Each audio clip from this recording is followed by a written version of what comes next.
చూడండి, ఈ సందర్భాన్ని బట్టి ఒక మాటను మనము ధ్యానం చేసుకుందాం. యోహాను రాసిన ప్రకటన గ్రంథము క్రొత్త నిబంధనలోను పరిశుద్ధ గ్రంథం అంతటిలో కూడా చివరి పుస్తకము, శ్రేష్టమైన పుస్తకము.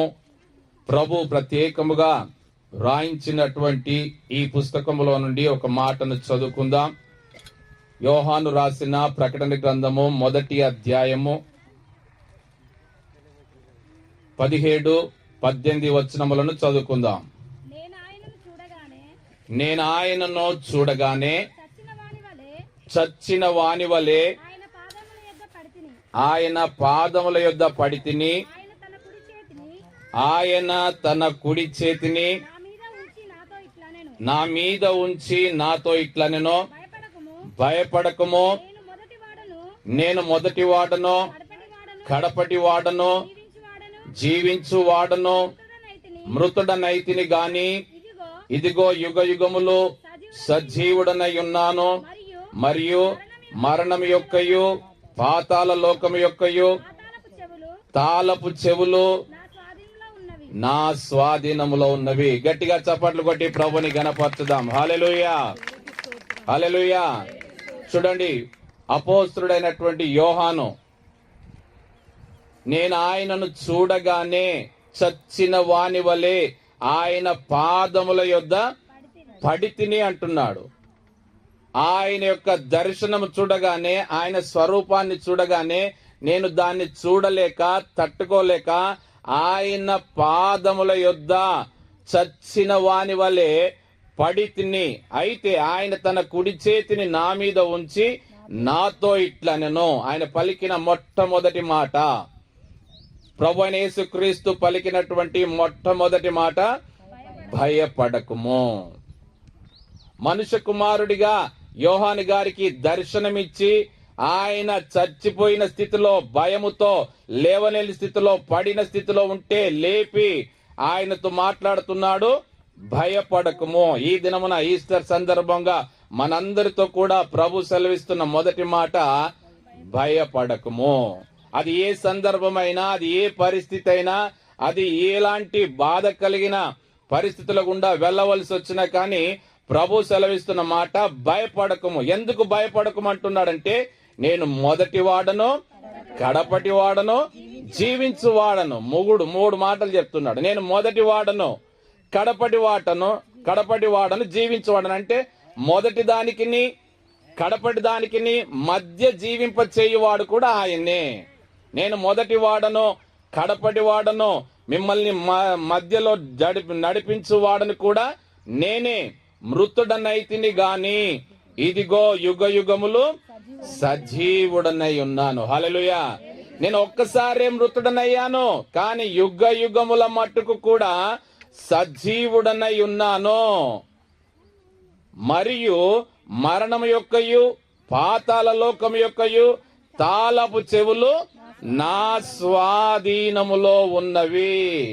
మరణం యొక్క తాళము చెవి, పాతాళ లోకం యొక్క తాళపు చెవి, ఈ 2 తాళపు చెవులు కూడా నా స్వాధీనంలో ఉన్నాయి. ఎందుకు ఇప్పుడు నా స్వాధీనంలో ఉన్నాయని చెప్తున్నాడు? మరి బ్రతికినప్పుడు 3.5 సంవత్సరములు ఎక్కడ కూడా శిష్యులతో గాని ప్రసంగంలో గాని ఎక్కడ చెప్పలేదు మాట, మరణం యొక్క తాళం చేతులు నా దగ్గర ఉన్నాయి, పాతాళ లోకం యొక్క తాళం చేతులు నా దగ్గర ఉన్నాయని. ఎందుకు? అప్పటి వరకు ఇంకా ప్రభు అయిన యేసుక్రీస్తు దగ్గరికి రాలేదు. ఆయన మరణించడం ద్వారానే వాటిని స్వాధీనపరుచుకున్నాడు. అందుకని ఇప్పుడు అంటున్నాడు, మరణం యొక్కయు పాతాళ లోకం యొక్కయు తాళపు చెవులు నా స్వాధీనములో ఉన్నవి. వాటిని స్వాధీనపరుచుకొనుటకే అపవాది దొంగిలించినటువంటి వాటిని మరలా తిరిగి సంపాదించుకొనుట కొరకే నేను మృతుడనయ్యాను, నేను మరణించాను. నేను ఎందుకు మరణించానంటే ఆ తాళపు చెవులను మరలా నా స్వాధీనం చేసుకోవడానికి. ఈ ప్రకటన గ్రంథం అంతా, ఈ మాటలన్నీ కూడా ఎవరు రాస్తున్నారమ్మా? యోహాను. ఏ యోహాను? అపోస్తలుడైన యోహాను. ప్రభువైన యేసుక్రీస్తు దగ్గర ఎంతమంది అపోస్తలులు? 12 మంది అపోస్తలు. 12 మంది అపోస్తలు. ఒక అపోస్తలుడు ఏమయ్యాడు? ఉరివేసుకున్నాడు. ఇంకా 10 మంది హతసాక్షులుగా చేయబడ్డారు, వధించబడ్డారు. 10 మంది హతసాక్షులుగా వధించబడ్డారు. 11వ వాడు ఉరివేసుకున్నాడు. చివరికి మిగిలింది 12వ వాడు ఈ అపోస్తుడైన యోహాను. ఈయన మాత్రమే మరణము అనగా హతసాక్షి కాకుండా దాదాపుగా వృద్ధాప్యం వరకు కూడా జీవించి శారీరక అనారోగ్యము బలహీనతల చేతనే చనిపోయాడు గాని మిగతా అపోస్తుల్లాగా వధించబడలేదు, హతసాక్షి కాలేదు. అంటే మరి ఎందుకు ఆయనకు అంత గ్రేస్ ఇచ్చాడు? ఎందుకు ఆయనకు కృప ఇవ్వబడింది? ఎందుకంటే ఆయనను కూడా హతసాక్షి చేయాలని చూశారు, వధించాలని చూశారు. ఇంకా ఆయనకు ఉన్నటువంటి పరీక్ష ఏంటంటే వేడి వేడిగా కాగుతున్నటువంటి నూనెలో ఆయనను పడవేశారంట. పెద్ద గంగాళం లాంటిది పెద్దది పెట్టి నూనె మరిగించి ఆ నూనెలో పడవేసి చనిపోవాలని. ఎందుకొరకంటే నువ్వు యేసుక్రీస్తుని గురించి ప్రకటించొద్దు, యేసుక్రీస్తుకు సాక్షిగా ఉండకూడదు, నువ్వు హతమవ్వాలి. మామూలుగా హతమవ్వడం అంటే కాదు, నూనెలో కాలి చనిపోవాలని ఆయన నేస్తే ప్రభు చూడండి ఆయనకు ఏమాత్రం హాని కలగకుండా ఆ నూనెలో నుండి కూడా బయటికి తీయబడినాడు. హల్లెలూయా. ఆ తర్వాత ఇంకా వారికి ఆ డొమేషియన్ అనే చక్రవర్తికి ఈయన ఏం చేయాలో అర్థం కాక ఇలా అయితే కాదని తీసుకొని వెళ్లి ఒక పద్మాస్ అనేటువంటి ద్వీపంలో పడవేశారు. ఆ పద్మాస్ అనే ద్వీపంలో ఆహారం దొరకక క్రూర మృగాల ద్వారా ఎక్కడో ఎప్పుడో చనిపోతాడని తీసుకొని వెళ్లి ఆ పద్మాసు ద్వీపంలో ఆయనను పడవేస్తే, గమనించండి, ఆ పద్మాసు ద్వీపంలో ప్రభు దినమందు ఆత్మవశుడనై ఉండగా అంటున్నాడు. 9వ వచనంలో చూడండి, నేను దేవుని వాక్యము నిమిత్తమును యేసుని గూర్చిన సాక్ష్యము నిమిత్తమును పద్మాసు ద్వీపమున పరవాసినైతిని. పరదేశినైతిని అనట్లేదు, ఆ దొంగ కన్నా పరదైసు దొరికింది. నేను పరదైసు వాసుడనయ్యాను అనట్లేదు, పరవాసినయ్యాను. అంటే ఉన్నవారితో, బంధువులతో, నెలవరులతో, కుటుంబముతో ఉండకుండా ఏకాకిగా నన్ను పరవాసినిగా పడవేశారు. ఒంటరి వాడినయ్యాను, నాతో ఎవ్వరు లేరు, నేను ఇక్కడ ద్వీపంలో ఒంటరిగా ఉంటున్నాను. కానీ గమనించండి, ఆ ఒంటరిగా చేయబడిన ఆ యోహానుకి, పరవాసిగా ఉన్నటువంటి ఆ అపోస్తుడికి ప్రభు యొక్క స్వరూప దర్శనం చూసే భాగ్యం దొరికింది. హల్లెలూయా. మరి ద్వీపానికి వెళితేనే గాని దర్శనం దొరకలేదు ఆయనకి. అన్ని సంవత్సరాలు మరి యెరూషలేములో ఉన్నాడు, సువార్త ప్రకటించాడు, అనేకులకు సాక్ష్యం ఇచ్చాడు, గాని ఎప్పుడు కూడా యేసుక్రీస్తు యొక్క ఆ ప్రభావ స్వరూప దర్శనము సంపూర్తిగా ఎందుకు ఆయనకు లేదా? 3.5 సంవత్సరాలు తిరగలేదా? తల్లిని తనకు అప్పగించిన వాడు కాదా? కానీ ఈ దర్శనం కాదు, ఇది మనుష్య కుమారుడిగా సాధారణమైన మానవ శరీరమే. కానీ ఇప్పుడు చూస్తున్న దర్శనము మహిమ శరీరముతో కూడినటువంటి ఆ స్వరూప ప్రభావ దర్శనాన్ని ఆయన చూడగలుగుతూ ఉంటున్నాడు. ఒకప్పుడు ఆయన ప్రభువు రొమ్మును ఆనుకున్న శిష్యుడు, 12 మందిలో కూడా ప్రభువు ప్రేమించిన శిష్యుడు, తన హృదయానికి దగ్గరగా హత్తుకొనబడినటువంటి ఆ శిష్యుడే ఇప్పుడు ఏమైపోయాడు? పరవాసి అయిపోయాడు, ఒంటరివాడైపోయాడు, ద్వీపములో పడవేయబడ్డాడు. అయినప్పటికీ కూడా అది కూడా దేవుని చిత్తమే. దానిని కూడా దేవుడు తనకు ఆశీర్వాదకరముగా మారుస్తున్నాడు. అందుకే చూడండి 13వ వచనం నుండి ఏమని రాస్తున్నాడంటే, ఆ దర్శనాన్ని చూస్తూ తిరగగా 7 సువర్ణ దీప స్తంభములను, ఆ దీప స్తంభముల మధ్యను మనుష్య కుమారుని పోలిన ఒకరిని చూచితిని. ఆయన తన పాదముల మట్టుకును దిగుచున్న వస్త్రము ధరించుకొని రొమ్మునకు బంగారు దట్టి కట్టుకొని ఉండెను. ఆయన తలయు తల వెంట్రుకలను తెల్లని ఉన్నిని పోలినవై హిమమంత ధవలముగా ఉండెను. ఆయన నేత్రములు అగ్ని జ్వాల వలె ఉండెను. ఆయన పాదములు కొలిమిలో పుటం వేయబడి మెరైచున్న అపరంజితో సమానమై ఉండెను. ఆయన కంఠస్వరము విస్తార జల ప్రవాహముల ధ్వని వలె ఉండెను. ఆయన తన కుడి చేత 7 నక్షత్రములు పట్టుకొని ఉండెను. ఆయన నోటి నుండి 2 అంచులు గల వాడి అయిన ఖడ్గం ఒకటి బయలు వెడలుచుండెను. ఆయన ముఖము మహా తేజస్సుతో ప్రకాశించుచున్న సూర్యుని వలె ఉండెను. ఈ దర్శనాన్ని చూచేసరికి తట్టుకోలేకపోయాడు. ఇది అసలైన ప్రభు అయిన యేసుక్రీస్తు యొక్క మహిమ దర్శనము. ఆయన మహిమ స్వరూపము తల మొదలుకొని పాదముల వరకు కూడా ఆయనను చూచి వర్ణిస్తూ ఉన్నాడు. ఆ శ్రేష్టమైన మహిమ కలిగినటువంటి ఆయన నేత్రములు అగ్ని జ్వాలల వలె ఉంటున్నాయి. ఆయన తల వెంట్రికలు తెల్లని ఉన్నిని పోలినవై హిమమంత ధవలముగా, ఆయన పాదములు కొలిమిలో పుటం వేయబడి మెరిచున్న అపరంజితో సమానముగా ఉంటున్న ఆయన కంఠస్వరము విస్తార జల ప్రవాహముల ధ్వని వలె ఉండెను. ఆయన తన కుడి చేత 7 నక్షత్రములు పట్టుకొని ఉండెను. ఒక్క నక్షత్రం మనకు కనపడడానికే చూడ్డానికే కొన్ని వందల లక్షల కోట్ల దూరంగా ఉంటే, అలాంటిది 7 నక్షత్రములనే ఆయన తన కుడి చేత పట్టుకొని ఉంటున్నాడంట. ఆయన ముఖము మహా తేజస్సుతో ప్రకాశించుచున్న సూర్యుని వలె ఉండెను. 3వ అధ్యాయం 21వ వచనంలో చూడండి రాయబడిన మాట.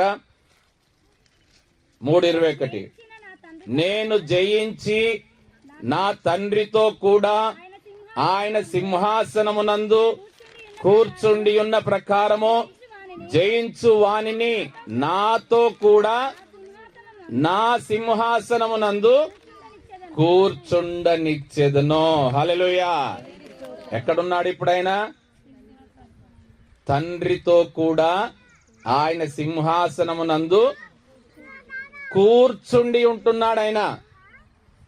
ఆయన సెలవిస్తున్న మాట, నేను జయించి నా తండ్రితో కూడా ఆయన సింహాసనమునందు కూర్చుండి ఉన్న ప్రకారము జయించు వానిని నాతో కూడా సింహాసనమునందు కూర్చుండనిచ్చెదను. హల్లెలూయా. ఎందుకు ఆయన సింహాసనం మీద కూర్చుండబెట్టుకున్నాడు తండ్రి? తండ్రి ఎందుకు యేసుక్రీస్తును సింహాసనం మీద తనతో పాటు కూర్చుండబెట్టుకున్నాడు? కుమారుడనా? ఆయన సిలువలో మరణించి పునరుత్థానుడు కావడం ద్వారా, అపవాదిని జయించడం ద్వారా, ఆ జయమును బట్టి ఆయన తనతో కూర్చుండబెట్టుకున్నాడు. ఆయనకు మాత్రమే కాదు, మనకు కూడా జయించు వారిని అంటున్నాడు. నాతో కూడా సింహాసనమునందు నేను వారిని కూర్చుండబెట్టెదను అంటున్నాడు. గమనించండి, భూమి మీద ప్రభువైన యేసుక్రీస్తున్నప్పుడు సిలువలో మరణించి ప్రాణం విడవగానే దేవాలయపు తేరేమైందని విన్నాం? పైనుండి క్రిందికి 2గా చినిగిపోయింది. అయితే అతి పరిశుద్ధ స్థలం ఏమైంది? అక్కడ కొనిపోబడింది. గమనించండి, ప్రత్యక్ష గుడారంలో అతి పరిశుద్ధ స్థలములో కుర్చీలు ఉండవు. అతి పరిశుద్ధ స్థలములో కుర్చీ వేయబడి ఉండదు. ఎందుకు? యాజకుడు ఎప్పుడు కూడా నిలబడి పరిచర్య జరిగించేవాడుగా ఉంటాడు. సేద తీరడానికి కాదు. పరిశుద్ధ స్థలము, అతి పరిశుద్ధ స్థలంలోనికి వెళ్ళడానికి యాజకులకి కుర్చీలు ఉండవు. ఎప్పుడు కూడా నిత్యం ఆయన సన్నిధిలో విశ్రాంతి లేకుండా పరిచర్యను, బలులను, రక్త ప్రోక్షణలు అర్పించేవారుగా ఉన్నారు. కానీ ఇప్పుడైతే తండ్రి కుడి పార్శ్వమున కూర్చుండి ఉన్నాడు. ఎందుకు?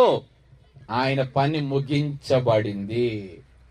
ఆయన క్రింద భూమి మీద ప్రధాన యాజకుడిగా జరిగించవలసిన పరిచర్య అంత సంపూర్తిగా నెరవేర్చాడు. కాబట్టి ఇప్పుడు విశ్రాంతి తీసుకుంటూ తండ్రి సింహాసనం మీద కూర్చుండి ఉంటున్నాడు. అక్కడ ఉంటున్న సింహాసనము, అక్కడ ఉంటుంది కుర్చీ. కూర్చోవడానికి ప్రత్యక్షపు గుడారంలో ప్రధాన యాజకుడు అయినా కూడా ఉండదు. అందుకే ఇక్కడ చూడండి, ఇక్కడ ఏమంటున్నాడు అంటే, ఆయన స్వరూప దర్శనం చూస్తున్నప్పుడు ఏమంటున్నాడు? 16వ వచనంలో, ఆయన నోటి నుండి 2 అంచులు గల వాడి అయిన ఖడ్గం ఒకటి బయలు వెడలుచుండెను. ఏం వెడలుచుందంట? 2 అంచులు గల వాడి అయిన ఖడ్గం ఒకటి. ఎప్పుడు? పునరుత్థానుడైన తరువాత. పునరుత్థానుడు కాకముందు, చనిపోకముందు, పరిచర్య చేసేటప్పుడు ఆయన గురించి రాయబడిన మాట ఏంటంటే, ఆయన పెదవుల మీద దయారసము పోయబడి ఉన్నది అని రాశాడు. ఆయన దయగల మాటలకు జనులందరూ కూడా ఆశ్చర్యపడుతూ ఉన్నారంటున్నాడు. నజరేతులోనికి వెళ్లి విశ్రాంతి దినమున యెషయా గ్రంథము చదివి వారితో మాట్లాడుతుంటే అక్కడ వాళ్ళు అంటున్నారు, ఆయన దయగల మాటలకు వారు ఆశ్చర్యపడి, ఆయన పెదవుల మీద దయారసము పోయబడి ఉన్నది. ఇప్పుడేమైంది మరి? పునరుత్థానుడైన తర్వాత దయారసము, దయగల మాటలు సంపూర్తి చేయబడ్డాయి. ఇప్పుడు తన నోటి నుండి వచ్చేది రెండంచులు గల వాడి అయిన ఖడ్గము. అది సువార్తను ఎరగని వారికి, అన్యజనులకు దయగల మాటలు, దయారసముతో, ప్రేమతో వారిని దగ్గరికి తీసుకొని క్షమాపణనిచ్చి వారిని తండ్రి యొద్దకు నడిపించడానికి. కానీ ఎప్పుడైతే తండ్రి యొద్దకు నడిపించాడో, ఆయన సంపూర్తి చేయబడ్డాడో, ఆయన పునరుత్థానుడైన తర్వాత రెండంచులు గల వాడి అయిన ఖడ్గము ఆయన నోటి నుండి బయలు వెడలుచున్నది. అలాంటి మాటల చేత ఆయన 7 సంఘాలకు కూడా లేఖలు రాస్తూ ఆయన సెలవిస్తూ ఉంటున్నట్టుగా చూస్తున్నాం. అయితే గమనించండి, ఇక్కడ ఎందుకు అంటే ఆయన వధించబడినాడు. ఏ రీతిగా వధించబడ్డాడు? ఆయన ఏ రీతిగా వధించబడ్డాడు? ఇదిగో లోక పాపమును మోసుకొని పోవు దేవుని గొర్రె పిల్లగా వధించబడ్డాడు. మరి వధించబడిన గొర్రె పిల్ల మరణించి పునరుత్థానుడైన తర్వాత ఎలాగ మారిపోయింది? వధించబడిన గొర్రె పిల్ల వధించబడేంత వరకు కూడా గొర్రె పిల్లే. వధించబడ్డాక, మరణించాక, సమాధి చేయబడ్డాక, పునరుత్థానుడయ్యాక ఆ గొర్రె పిల్ల యూదా గోత్రపు సింహముగా మార్చబడింది. ఒక గొర్రె పిల్ల సింహముగా మార్చబడింది.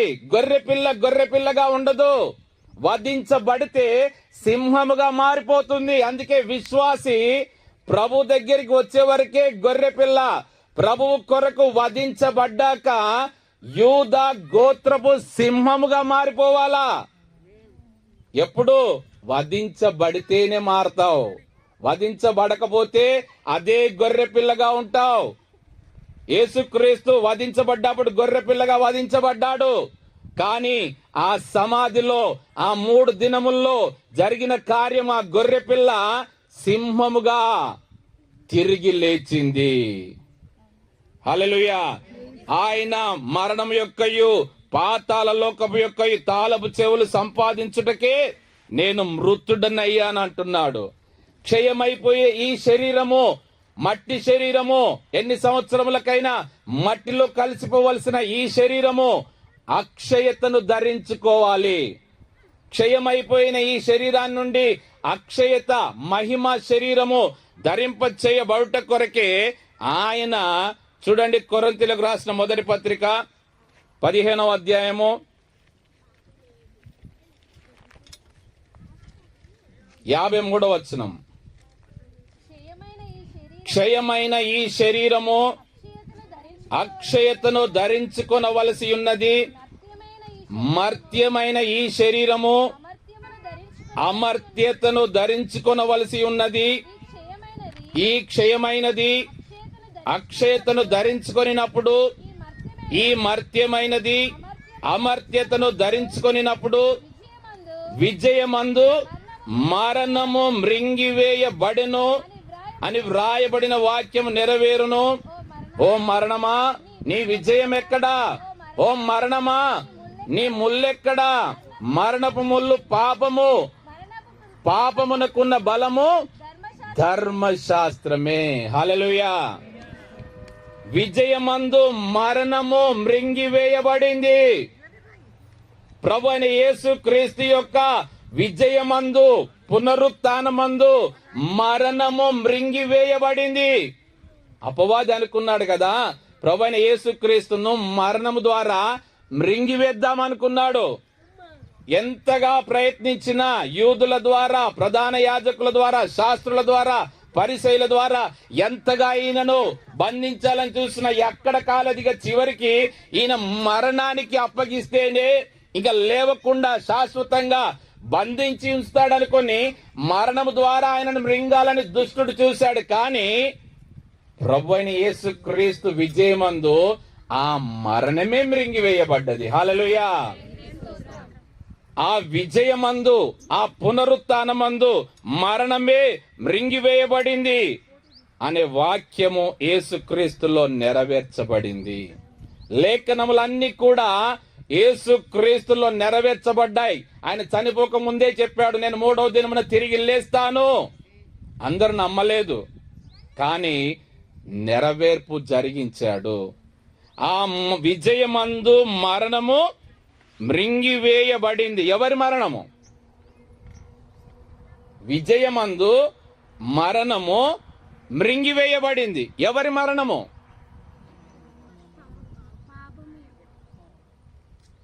విజయమందు మరణము మృంగివేయబడింది. ఎవరి మరణము మృంగివేయబడింది? మన యొక్క మరణము. యేసుక్రీస్తు యొక్క మరణం కాదు, ఆయన పునరుత్థానము కావడము ద్వారా మన మీద ఏలుబడి చేయుచున్న మరణము మృంగివేయబడింది.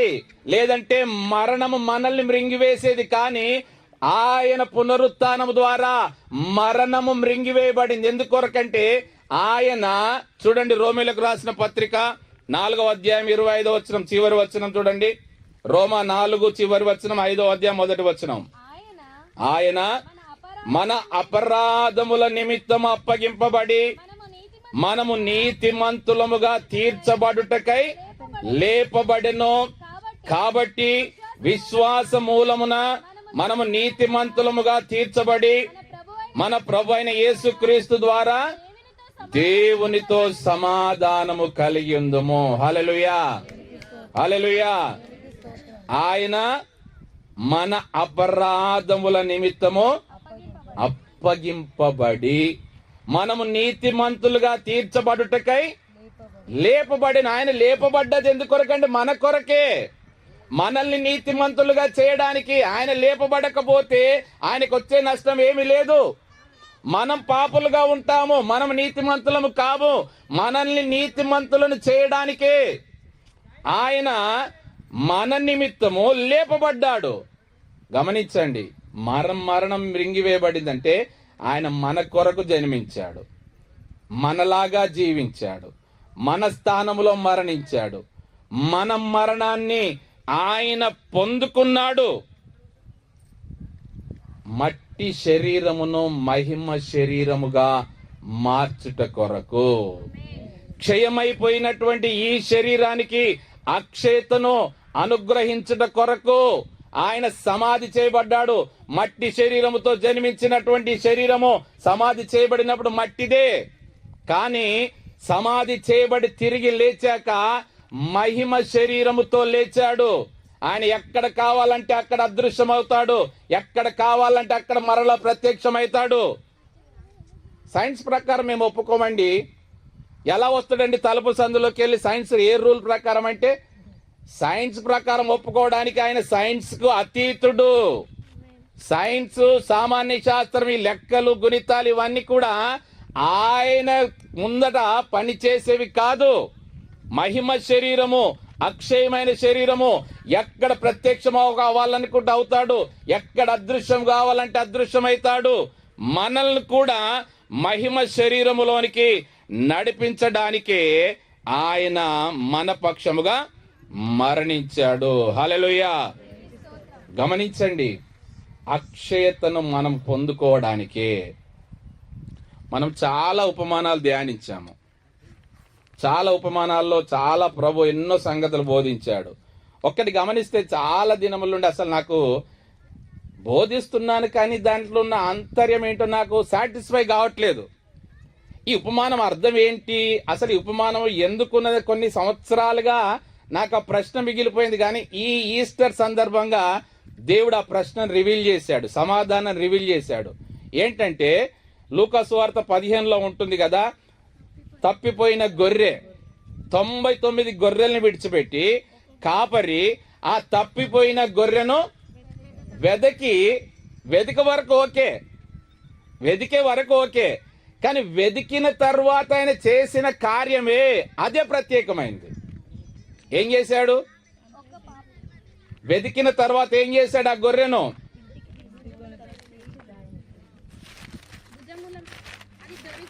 అది దొరికినప్పుడు సంతోషముతో దానిని తన భుజముల మీద వేసుకొని ఇంటికి వచ్చి తన స్నేహితులను పొరుగు వారిని పిలిచి, మీరు నాతో కూడా సంతోషించుడి, తప్పిపోయిన నా గొర్రె దొరికినదని వారితో చెప్పును కదా. ఇందులో కొత్త ఏముంది?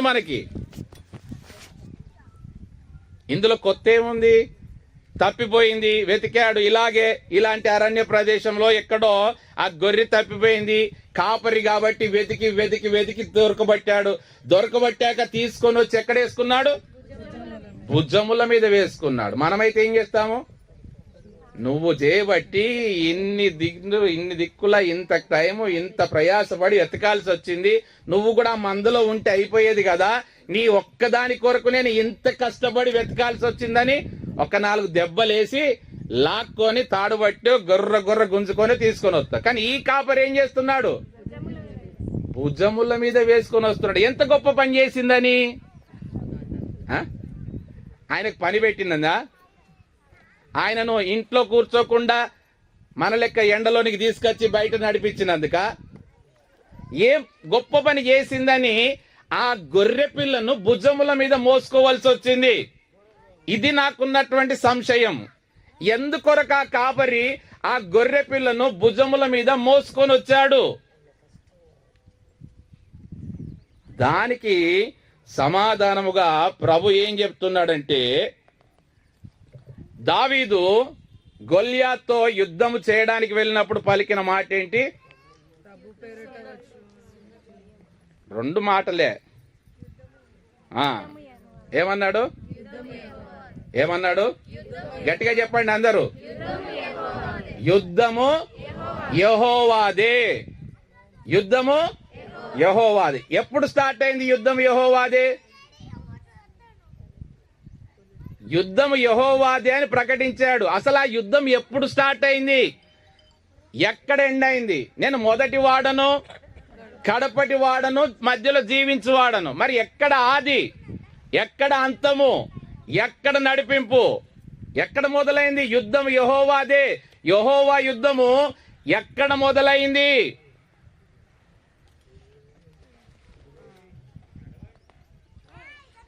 శత్రువు, క్రూరముఖము, గొర్రె పిల్లను చీల్చడానికి ఎత్తుకొని వెళ్ళడానికి వచ్చిన ఎలుగుబంటిని, సింహమును దావీదు ఏం చేశాడు? వాటిని చీల్చివేసి వాటి నోటిలో చిక్కుబడి ఉన్నటువంటి గొర్రె పిల్లల్ని కాపాడుకొని ఉంటున్నాడు. మొదటి సమూయేలు 17వ అధ్యాయము ఈ యుద్ధం గురించి రాయబడిన మాట చూడండి. అక్కడ యుద్ధం ఎక్కడ మొదలైందంటే మొదటి సమూయేలు 17వ అధ్యాయం 34వ వచనంలో సౌలుతో దావీదు చెప్తున్నాడు. ఏమని? అందుకు దావీదు సౌలుతో ఇట్లనెను, మీ దాసుడనైన నేను నా తండ్రి యొక్క గొర్రెలను కాయిచుండా సింహమును ఎలుగుబంటిను వచ్చి మందలో నుండి ఒక గొర్రె పిల్లను ఎత్తుకొని పోవుచుండగా నేను దానిని తరిమి చంపి దాని నోట నుండి ఆ గొర్రెను విడిపించి తిని, అది నా మీదికి రాగా దాని గడ్డము పట్టుకొని దానిని కొట్టి చంపి తిని, మీ దాసుడనైన నేను ఆ సింహమును ఎలుగుబంటిని చంపి తిని, జీవము గల దేవుని సైన్యములను తిరస్కరించిన ఈ సున్నతి లేని ఫిలిష్తీయుడు వాటిలో ఒకదాని వల్ల అగుననియు, సింహం యొక్క బలము నుండి ఎలుగుబంటి యొక్క బలము నుండి నన్ను రక్షించిన యెహోవా ఈ ఫిలిష్తీయుని చేతిలో నుండి కూడాను నన్ను విడిపించునని చెప్పెను. అందుకు సౌలు, పొమ్ము యెహోవా నీకు తోడుగా నుండును గాక అని దావీదుతో అనేను. గమనించండి, గొల్యాతుతో యుద్ధం చేయడానికి నేను వెళ్తానని దావీదు అన్నప్పుడు సౌలు అంటున్నాడు, నువ్వు ఇంకా బాలుడవే. వాడు చూస్తే బాల్యం నుండే వాడు యుద్ధాభ్యాసం చేసుకుంటూ వస్తున్నాడు. వాడి యుద్ధాభ్యాసం అంతా కూడా నీ వయసు లేదు. నువ్వు ఎలాగ వాడితో యుద్ధం చేస్తావంటే దావీదు ఇస్తున్న సమాధానం ఏంటంటే, రాజా, నేను నా తండ్రి గొర్రె మందలు కాయిచుండగా ఏమొచ్చినాయి? క్రూర మృగాలు. ఒకటి ఎలుగుబంటి వచ్చింది, ఒకటి సింహం వచ్చింది, ఒక గొర్రె పిల్లని ఎత్తుకొని పోచుండగా నేను దానిని తరిమి చంపి దాని నోట నుండి ఆ గొర్రెను విడిపించి తిని అది నా మీదికి రాగా దాని గడ్డం పట్టుకొని దానిని కొట్టి చంపి తిని. ఇదంతా బానే ఉంది. ఇక్కడ జరిగిన అసలు కార్యం ఏంటి తెలుసా? దాన్ని తరిమాడు, దాన్ని వెంబడించాడు, చంపాడు, దాని నోట్లో చిక్కుకున్నటువంటి ఆ గొర్రె పిల్లను బయటికి తీసుకొచ్చి కాపాడుకున్నాడు, దాన్ని చీల్చివేశాడు. ఇప్పుడు దావీదు దానిని ఎందుకు భుజముల మీద వేసుకొని వస్తున్నాడు? ఇక్కడ జరిగిన సంఘటన అక్కడ కంటిన్యూషన్ గా అక్కడ ప్రభు రాపిస్తున్నాడు. ఎందుకు దావీదు ఆ సింహము ఎలుగుబంటి నోటిలో చిక్కుబడిన ఆ గొర్రె పిల్లను తీసుకొని భుజముల మీద ఎందుకు వేసుకున్నాడు?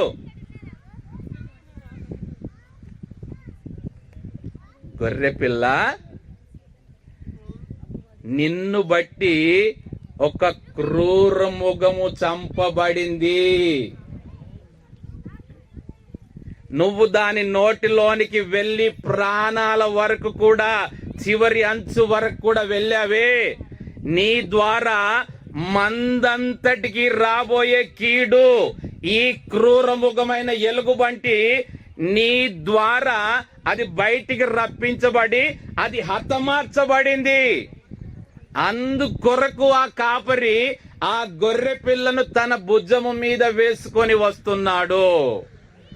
నీ వల్ల ఆ సింహము బయటికి వచ్చింది, నీ వలన ఆ సింహము చంపగలిగాను, నీ వలన మందకు రావలసిన కీడు నుండి, ఒక ఎలుగుబంటి నుండి, ఒక సింహము నుండి కొట్టి చంపబడాలంటే వాటికి ఎర్ర ఏం చేయబడాలా? గొర్రె పిల్ల కావాలా? చేపలు ఊరికే దొరుకుతాయండి? గాలం పట్టుకొని వెళ్ళి ఓ కొత్త గాలము, షార్ప్ పెద్ద గాలము, ఇంత పొడుగు వైర్ తీసుకొని కర్ర తీసుకొని గాలం వేయడానికి పోతే చేపలు పడతాయా? ఇవాళ రేపు అంటే కొత్త టెక్నాలజీ వచ్చింది. నిన్ననే పేపర్లు చదివి ఏమంటారు తెలుసా? కరెంట్ షాక్ పెట్టి చేపలు పడుతున్నారంట. 2-3 మీటర్ల కర్ర పెట్టుకొని దానికి కరెంటు పెట్టి ఆ నీళ్ళలో వేస్తే ఆ కరెంట్ షాక్కి ఆ చేప చచ్చిపోయి పైకి లేస్తుందంట. ఎర్రలు అవసరం లేదు, రివర్స్ అయితే ఆ కరెంట్ షాక్ వాడికి కూడా కొడుతుంది. అలా తయారు చేస్తున్నారు. అంటే ఇంతకు ముందు చేపలు పట్టాలి అంటే ఆ గాలానికి ఏం చేయబడాలా? ఒక ఎర్రను దొరకబట్టి ఎర్రను వేసి నీళ్లలో వేస్తే చేప దొరికేది. అలాగే ఒక సింహము కొట్టబడాలి, ఒక ఎలుగుబంటి నరకబడాలి, వాటి నుండి మంద తప్పించబడాలంటే ఒక గొర్రె పిల్ల వాడి నోటిలోనికి వెళ్ళడానికి కావాలా? అది గొల్యాతు వచ్చి సవాల్ చేస్తున్నాడు. రండి, ఎవరు వస్తారో రండి, ఎవరు నాతో పోరాడతారో రండి, మీరు అందరు అవసరం లేదు. సౌలున్నాడు, సైన్యం ఉన్నది, జనాలు అందరు ఉన్నారు, అందరు అవసరం లేదు. ఒక్కడు రండి, నేనా వాడా తేల్చుకుందాం. వాడు నన్ను కొట్టేస్తాడా? మేమందరం మీకు దాసులం అవుతాం. ఒకవేళ నేను వాడిని కొట్టేస్తానా? మీరందరూ నాకు దాసులు కావాలా? ఒక్క గొర్రె పిల్ల కావాలా? మందంతా అవసరం లేదు. ఒక్క గొర్రె పిల్ల దాని నోటికి చిక్కేది కావాలా? రమ్మంటే సౌలు భయపడతాండు, సైనికులు భయపడతాండ్రు. 40 రోజులు గొల్యాతుగాడు ప్రకటన చేసేది ఒక్కరోజు కాదు. ఉదయం వస్తాడు ప్రకటన చేస్తాడు, ఎవడన్నుంటే రమ్మని. సాయంత్రం వస్తున్నాడు ప్రకటన చేస్తున్నాడు, ఎవరన్నుంటే రమ్మని. గొర్రె పిల్లని రమ్మంటే గొర్రె పిల్ల వస్తుందా? గొర్రె పిల్ల ఏం చేస్తుంది? టెంట్ల కింద కూర్చుంటుంది భయపడి. ఎందుకు? నేను వెళితే వాడి నోటిలో చిక్కుబడతా, నేను వెళితే వాడి నోటిలో హతమైపోతా. ఆ గొర్రె పిల్ల, ఏ గొర్రె పిల్ల బయటికి రాకుండా వేల వేల సైన్యం ఉన్నది అక్కడ. రాజు సౌలు ఉన్నాడు, సైన్యాధిపతులు ఉన్నారు, దావీదు యొక్క 3 అన్నలు కూడా పెద్దోళ్ళు అందులోనే ఉన్నారు. ఇంతమంది ఉన్నా గాని ఒక గొర్రె పిల్లగా హతమార్చబడ్డానికి ఎవరు సిద్ధపడట్లేదు. అప్పుడు వచ్చాడు దావీదు. ఆ గొర్రె పిల్ల నేనే ఎందుకు కాకూడదు? ఆ ఎలుగు బంటిని నేను చీల్చివేసిన రీతిగా ఆ గొర్రె పిల్లగా నేను వాని నోటిలోనికి ఎందుకు పోకూడదు? ఆ సింహాన్ని నేను కొట్టి చంపిన రీతిగా ఆ గొలియాతు యొక్క సింహం అనే వాడికి నేనే గొర్రె పిల్లగా ఎందుకు పోకూడదు? గొర్రె పిల్లగా వధించబడ్డానికి సిద్ధపడి వచ్చాడు దావీదు. అదే సౌలుతో అంటున్నాడు, నేను కూడా గొర్రె పిల్లను కాపాడాను, నోటిలో నుండి అది ఖర్చుకొని వెళ్తుంది, కొరికేస్తే ప్రాణాలు పోతాయి, అయినా కూడా నేను వెంటాడి, గమనించండి, దానిని చీల్చి దాని నోటిలో చిక్కుబడి ఉన్న గొర్రె పిల్లను 2 మార్లు కాపాడుకున్నాను. వీడు 3వ వాడు. ఆయన లెక్క అది. ఒకటి ఎలుగుబంటి, 2వది సింహము, 3వది గొలియాతు. ఇది ఆయన లిస్టు.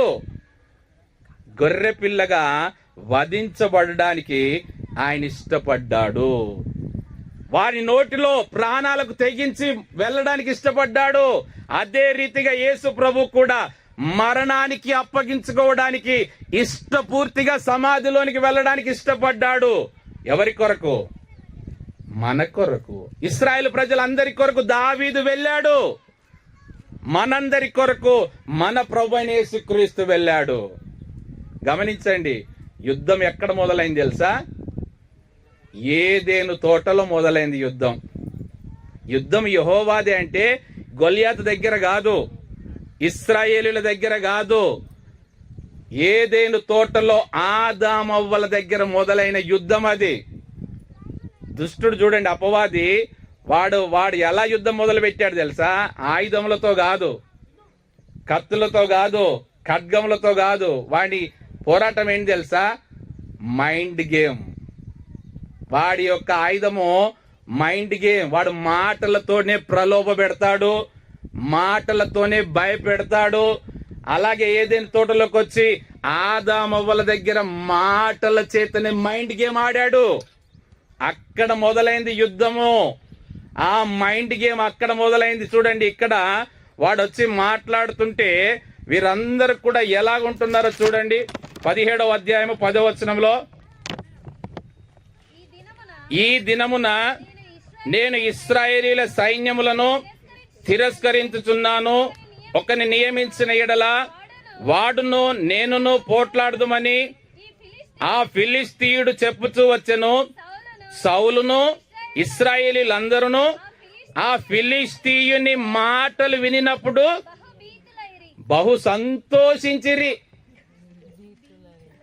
బహు ఆనందముతో కేకలు వేసిరి. ఏమయ్యారు? బహు భీతులైరు. ఎందుకు? వాడి మాటలకే. వాడేనా కొట్టిండా? వాడేనా కత్తి తీసిండా? వాడెవరినైనా బొడిచిండా? వాడేమన్నా తల నరికిండా? ఏంటి? కేవలం మాటలే. వాడి మాటలకే సౌలును ఇశ్రాయేలీలందరూ ఆ ఫిలిస్తీయుని మాటలు వినినప్పుడు బహుభీతులైరి. ఇది అపవాది యొక్క మైండ్ గేమ్. వాడు మాటలతోనే భయపెట్టి వారిని గ్రిప్పులో పెట్టుకుంటాడు. వాడి మాటలతోనే ఏదైనా తోటలో ఆదామవ్వలను మోసపరిచాడు. వాడి మాటలు నమ్మి వీరు తినకూడదని చెట్టు ఫలములు తినడం ద్వారానే మరణ తాళం చేతులు ఎలా పోయాయి? వీరు తిని ఆ తాళం చేతులు మంచిగా అపవాదికి అప్పగించారు. తినకూడదని చెప్పిన ఫలములు తిను దినమున నిశ్చయముగా చచ్చెదరంటే వాడు మంచిగా మైండ్ గేమ్తో మాటలతో వారి ఫలములు తినిపించాడు. ఆ తాళం చేతులు ఎత్తుకొని వెళ్ళిపోయాడు. ఇక్కడ వాడు ఫిలిస్తీయుడు అదే పని చేస్తున్నాడు. ఆ మాటలకి వారందరూ ఏం చేస్తున్నారు? బహుభీతులైరి. వానికి సమాధానం ఇవ్వడానికి కూడా ఎవ్వరికి చేత కావట్లేదు. వాడు చెప్తున్న మాటలకి సమాధానం ఇవ్వడానికి ఒక్కరికి కూడా నోరు పెగలట్లేదు. వాడు అన్ని మాటలు వచ్చి వాడు వన్ సైడ్ గా వానికి వాడే చెప్పుకుంటున్నాడు, వానికి వాడే వెళ్ళిపోతున్నాడు. సాయంకాలం వస్తున్నాడు, ప్రకటన చేస్తున్నాడు, ఎవడనుంటే రండి అంటున్నాడు. ఎవడున్నాడు? ఏ గొర్రె ఉన్నది? ఏ గొర్రె ఎందుకు పడితే తెలిసి ఆ మాటలకి భయపడిపోయి బహుభీతులైపోయి చచ్చిన వారి వలె పడి ఉంటున్నారు తప్ప ఒక్కరు కూడా వాడికి సమాధానము ఇవ్వట్లేదు. హల్లెలూయా. అయితే చూడండి, దావీదు వచ్చి ఏం సమాధానం ఇస్తున్నాడో. వాడు ఇన్ని రోజులుగా 40 రోజులుగా వాడు ప్రకటన చేస్తుంటే అందరూ భయపడిపోయి టెంట్లలో ఉండిపోయి సమాధానం ఇవ్వట్లేదు. కానీ దావీదు ఒక్కడు వచ్చి సమాధానం ఇస్తున్నాడు. చూడండి 45వ వచనం. దావీదు, నీవు కత్తియు ఈటయు బల్లెమును ధరించుకొని నా మీదికి వచ్చుచున్నావు. అయితే నీవు తిరస్కరించిన ఇశ్రాయేలీయుల సైన్యములకు అధిపతియగు యెహోవా పేరిట నేను నీ మీదికి వచ్చుచున్నాను. ఈ దినమున యెహోవా నిన్ను నా చేతికి అప్పగించును. నేను నిన్ను చంపి నీ తల తెగవేతును. ఇశ్రాయేలీలలో దేవుడున్నాడని లోక నివాసులందరూ తెలుసుకొనున్నట్లు నేను ఈ దినమున ఫిలిష్తీయుల యొక్క కళేబరములను ఆకాశ పక్షులకును భూమృగములకు ఇత్తును. అప్పుడు యెహోవా కత్తి చేతను ఈట చేతను రక్షించువాడు కాడని ఈ దండు వారందరూ తెలుసుకొందురు. యుద్ధము యెహోవాదే, ఆయన మిమ్మును మా చేతికి అప్పగించునని చెప్పెను. హల్లెలూయా. ఇప్పుడు వచ్చిందండి సమాధానము. గొలియాతు యొక్క 40 దినముల ప్రకటనకి, గొలియాతు యొక్క 40 దినముల అహంకారానికి, గొలియాతు యొక్క 40 దినాల గర్వానికి, గొలియాతు యొక్క 40 దినముల అతిశయానికి సమాధానం ఇచ్చేవాడు ఒక్కడు లేచాడు. ఇప్పుడు ఎక్కడి నుండి వచ్చాడు? సైన్యంలో నుండి వచ్చాడా? సౌలు కుటుంబంలో నుండి వచ్చాడా? ప్రజల్లో నుండి వచ్చాడా? ఎక్కడో ఉన్నటువంటి వాణ్ణి, గొర్రెల మంద దగ్గర కాచుకుంటూ ఉండేవాణ్ణి దేవుడు బయటికి రప్పిస్తే ఆ బాలుడైన దావీదు వచ్చి, బాలుడైన దావీదంటే వయసును బట్టి బాలుడు కాదు, దేవుని సన్నిధిలో క్రొత్తగా రక్షింపబడిన వారు కూడా బాల్యములోనే ఇప్పుడిప్పుడే వాక్యము నేర్చుకునేవారు, ఇప్పుడిప్పుడే ప్రార్థన నేర్చుకునేవారు, ఇప్పుడిప్పుడే పరిచర్యలోనికి ముందుకొచ్చేవారు. దావీదు బాలుడితో సమానము. వారు ముందుకొచ్చి ధైర్యంగా సమాధానం ఇస్తున్నాడు. సౌలుకు నోరు పడిపోయింది, సైన్యానికి నోరు పడిపోయింది, ఇశ్రాయేలులకు నోరు పడిపోయింది, నోరు పెగలట్లేదు సమాధానం ఇవ్వడానికి. దావీదు ఒక్కడొచ్చాడు, గొర్రెగా వచ్చాడు, వధించబడడానికి ఇష్టపడుతూ వచ్చాడు. వానికి సమాధానం ఇవ్వడానికి వచ్చి వాడితో సెలవిస్తున్న మాట ఏమంటున్నాడంటే, ఈ దినమున ఏమంటున్నాడు? డేట్ కూడా ఆయనే ఫిక్స్ చేసుకున్నాడండి. దావీదే ఆ డే కూడా ఆయనే ఫిక్స్ చేసుకున్నాడు. ఎందుకు? అప్పటికే 40 దినములైంది, సంపూర్తి అయింది.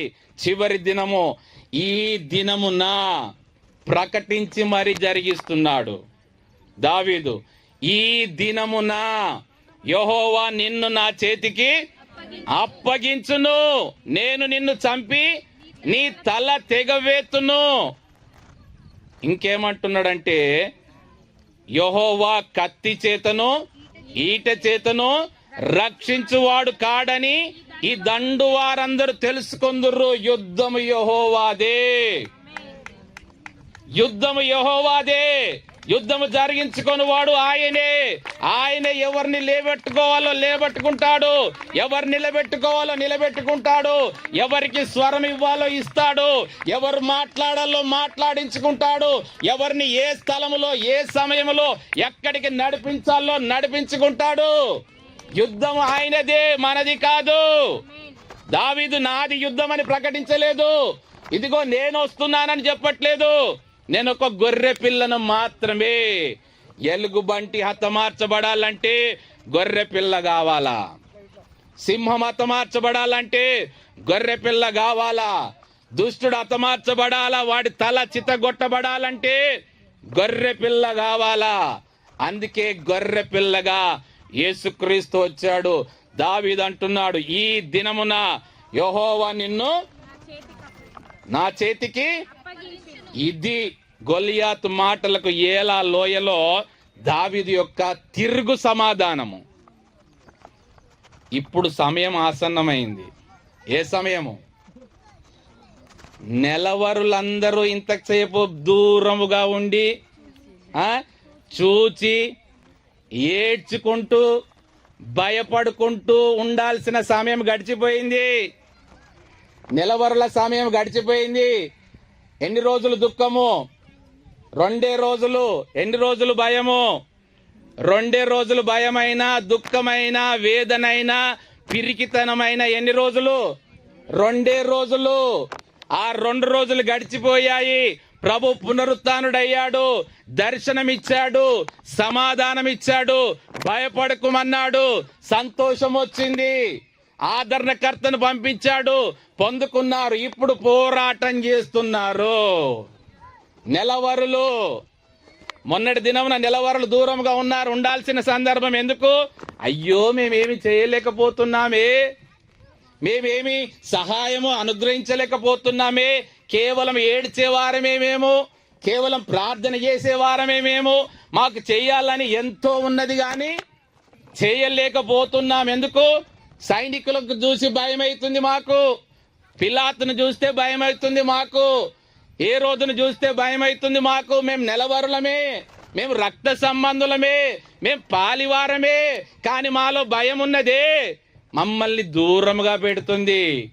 ఆ భయము తీసివేయడానికే ఆయన మరణించింది. ఆయన పునరుత్థానుడైన తర్వాత పలికే మాట, భయపడకము, సమాధానం ఇవ్వు.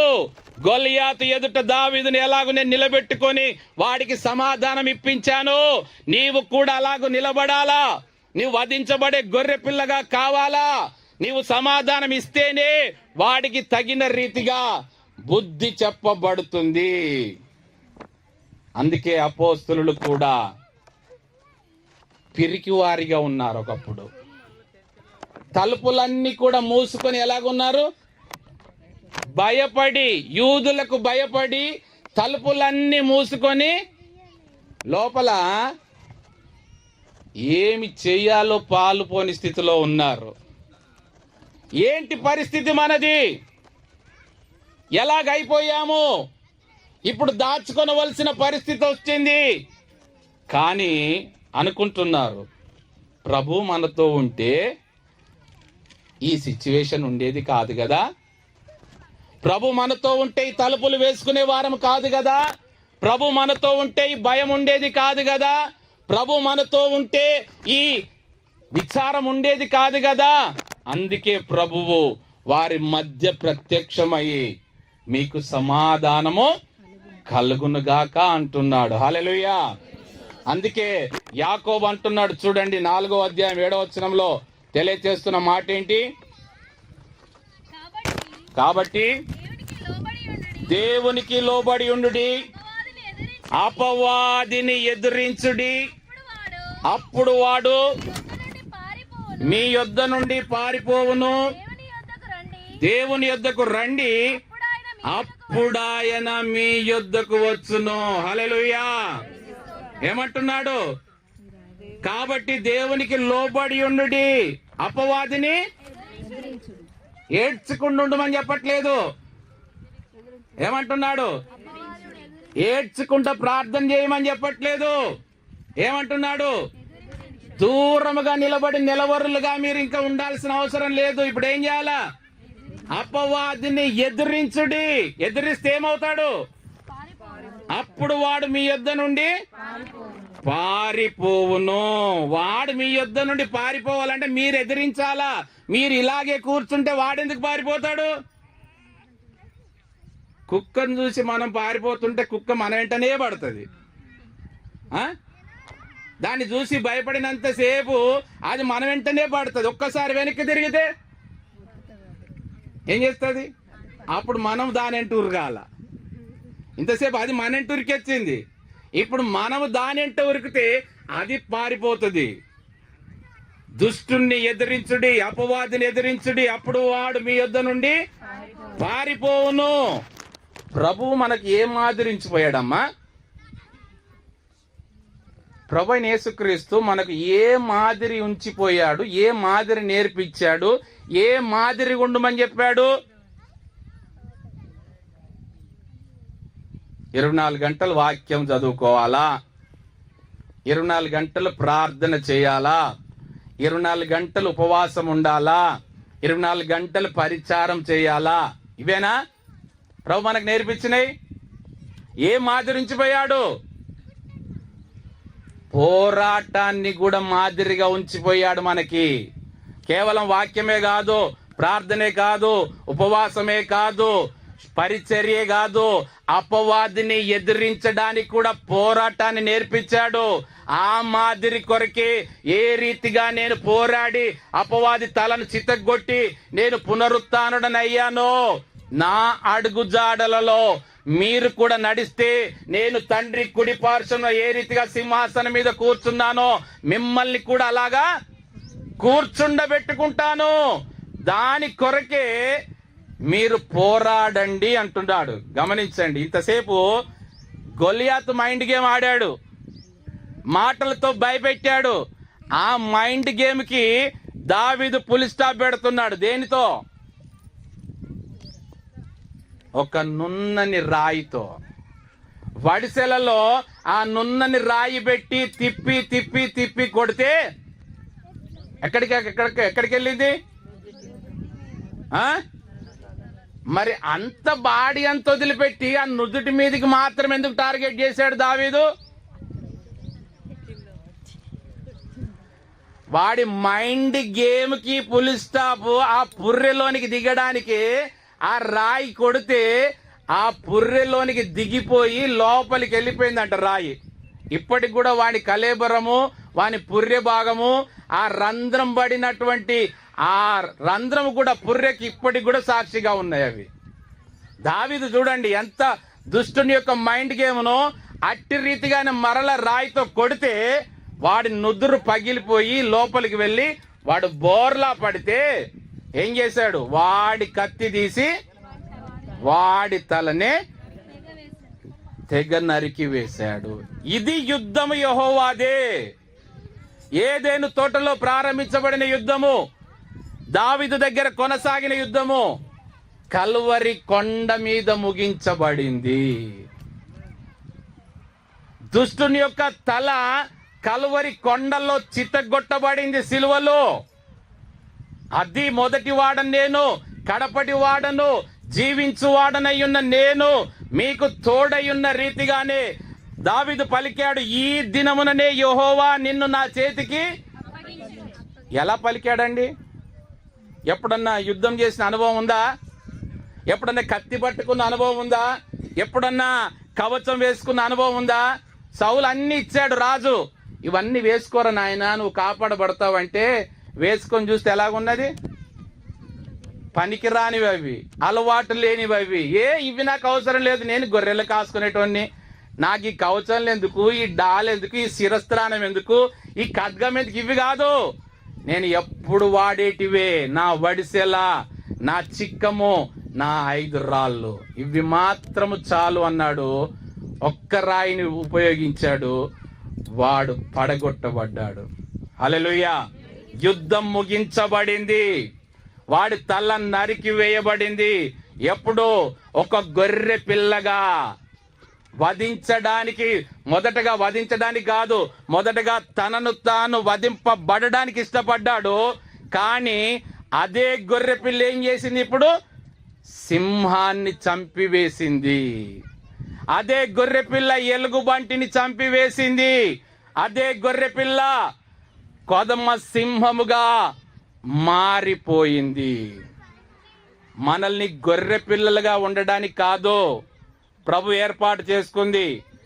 కోదమ సింహాలుగా గర్జించు సింహం వలె అపవాది ఎవడిని మృంగుదునా అని వాడు ఎదురు చూస్తున్నాడు. కాబట్టి సింహంతో పోరాడాలంటే నీవు కూడా సింహముగా మార్చబడాలా. గొర్రె పిల్లగా ఉంటే నువ్వు వాడి నోటికి ఆహారం అవుతావు. కాబట్టి నువ్వు కూడా సింహంగా మార్చబడితే వాడితో తగ్గ ఫర్ ఉంటుంది ఫైట్గా. సింహంతో గొర్రె పిల్లకు ఉంటుందా? నువ్వు గొర్రె పిల్లవే కావచ్చు, నీలో ఉన్నవాడు ఎవరు? యూదా గోత్రపు సింహము. నీ కొరకు మరణించి తిరిగి లేచి మృత్యుంజేడిన వాడు నీలో యూదా గోత్రపు సింహముగా ఉంటున్నప్పుడు నీ ఎదుట ఉన్నటువంటి ఎలుగుబంటిని చూసి భయపడవలసిన అవసరం లేదు.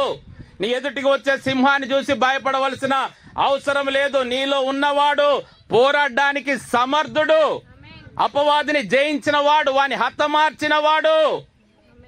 గమనించండి, దావీదు ఆ గొల్యాతు తలను హతమార్చి ఆ తలను చేతబట్టుకొని ఊరేగింపుగా వస్తుంటే అందరు ఏం చేస్తున్నారు?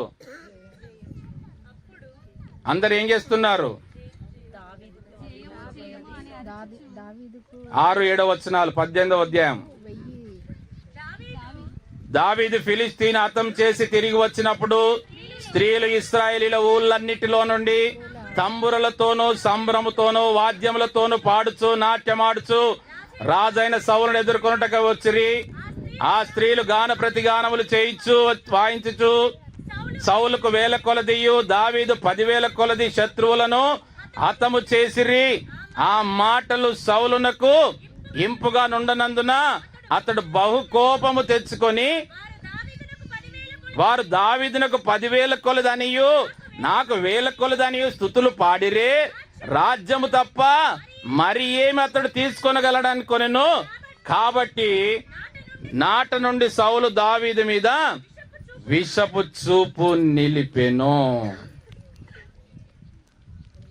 దావీదు గొల్యాతుని హతమారిస్తే ఇంతసేపు టెంటులో కూర్చున్నోనికి కూడా ఏం కావాలట?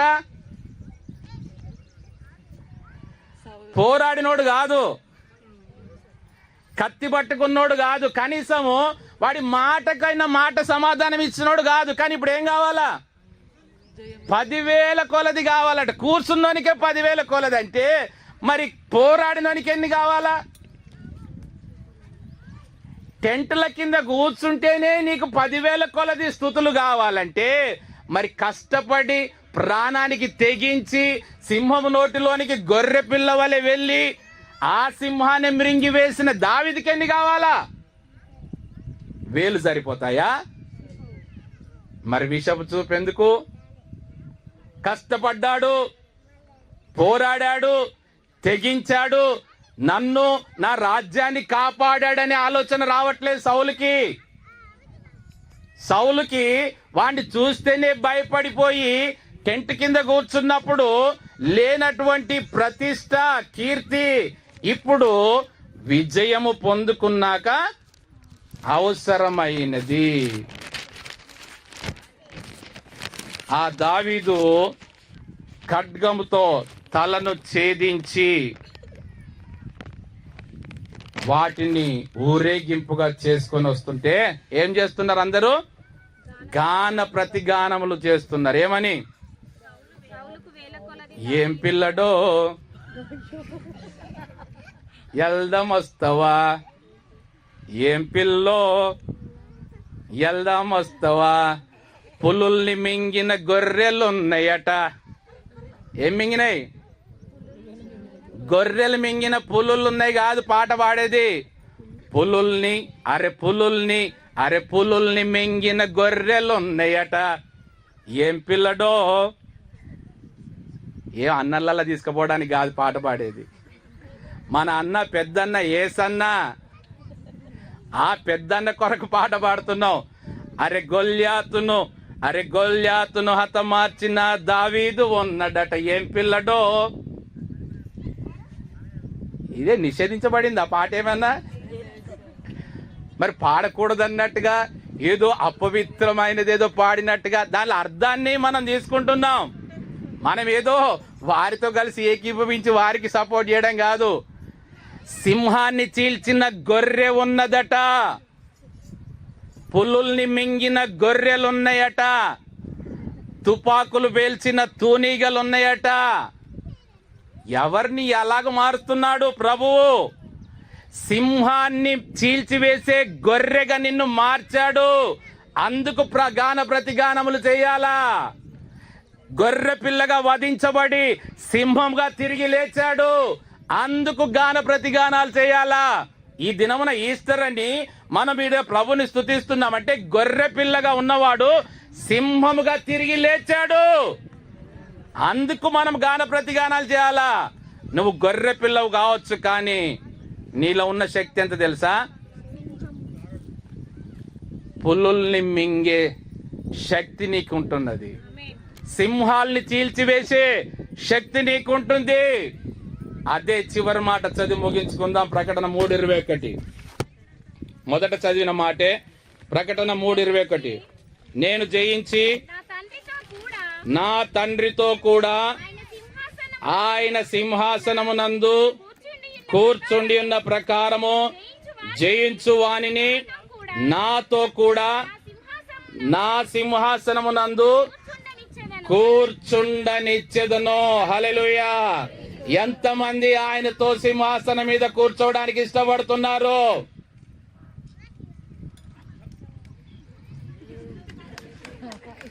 ఎంతమంది క్రీస్తుతో సింహాసనం మీద కూర్చోవడానికి ఇష్టపడుతున్నారు? మరి ఆయనతో పాటుగా సింహాసనం మీద తండ్రి దగ్గర కూర్చుండబెట్టబడాలి అంటే జయించు వారిగా ఉంటేనే, ఏడ్చే వారిగా ఉంటే కాదు, చప్పట్లు కొట్టే వారిగా ఉంటే కాదు, అపవాదిని ఎదిరించి జయించే వారిగా ఉంటే ఆయనతో కూడా సింహాసనం మీద కుడి పార్శ్వమున కూర్చుండబెట్టే ధన్యత ఎంత శ్రేష్టమైనదండి.